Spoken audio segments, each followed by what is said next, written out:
വിയറ്റ്നാമിൽ speed boat തലകീഴായി മറിഞ്ഞ് 15 ഭാരതീയർ കൊല്ലപ്പെട്ടു. ഫൂക്വാക് ദ്വീപിലാണ് അപകടമുണ്ടായത്. ബോട്ടിൽ 32 ഭാരതീയ വിനോദസഞ്ചാരികളാണ് ഉണ്ടായിരുന്നത്. അപകടത്തിൽ 15 ഭാരതീയർ കൊല്ലപ്പെട്ടതായി ഇന്ത്യൻ എംബസി സ്ഥിരീകരിച്ചു. വിവരങ്ങളുമായി ഐസൺ ജോസ് ചേർന്നു. ഐസൺ, വളരെ ദാരുണമായൊരു വാർത്തയാണ് ഇപ്പോൾ വിയറ്റ്നാമിൽ നിന്ന് ലഭിക്കുന്നത്. 15 ഭാരതീയർ കൊല്ലപ്പെട്ടു എന്നാണ് അറിയാൻ കഴിയുന്നത്. അതായത് ആ ഒരു സ്പീഡ് ബോട്ടിലുണ്ടായിരുന്നവരെല്ലാം ഭാരതീയ വിനോദസഞ്ചാരികളാണെന്നാണ് ഞാൻ മനസ്സിലാക്കുന്നത്.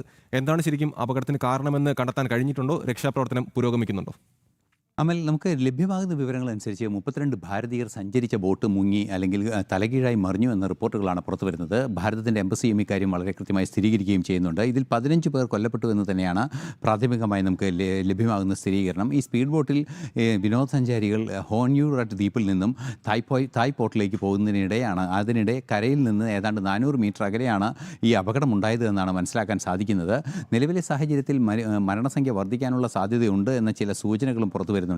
അതായത് ഭാരതീയർ ഉൾപ്പെടെ ഉണ്ടായിരുന്ന ഈ ബോട്ടിൽ മറ്റു ചിലർ കൂടി ഉണ്ടായിരുന്നു എന്ന ചില സൂചനകളൊക്കെ പുറത്തു വരുന്നുണ്ട്. എങ്കിൽ കൂടി വ്യക്തമായ ഒരു സംഭവം ഇതുമായി ബന്ധപ്പെട്ട് പുറത്തു വന്നിട്ടില്ല. ഇന്ത്യൻ എംബസി കൃത്യമായി ഈ കാര്യം ഇടപെടുന്നുണ്ട്, വിശദമായ വിവരങ്ങൾ ശേഖരിക്കുന്നുണ്ട് എന്നാണ് ഇപ്പോൾ അറിയിച്ചിരിക്കുന്നത്. മറ്റൊരു നിർണായകമായ ഘടകം എന്ന് പറയുന്നത് ഈ മരിച്ചവരെ സംബന്ധിച്ചുള്ള വിശദാംശങ്ങൾ ഇനിയും ലഭ്യമായിട്ടില്ല. അത് ലഭ്യമാക്കുന്നതിനുള്ള നടപടികളാണ് മുന്നോട്ട് പോകുന്നതെന്നാണ് അറിയാൻ സാധിക്കുന്നത്.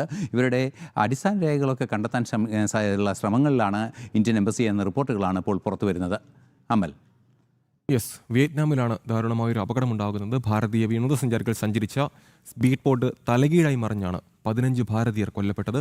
ഫൂക്വാക് ദ്വീപിലാണ് അപകടമുണ്ടായത്. ബോട്ടിൽ 32 ഭാരതീയ വിനോദസഞ്ചാരികളാണ് ഉണ്ടായിരുന്നത്. അപകടത്തിൽ 15 ഭാരതീയർ കൊല്ലപ്പെട്ടതായി ഇന്ത്യൻ എംബസി സ്ഥിരീകരിച്ചിരിക്കുകയാണ്. രക്ഷാപ്രവർത്തനം പുരോഗമിക്കുന്നുവെന്നാണ് ഐസൺ ജോസ് റിപ്പോർട്ട് ചെയ്തത്.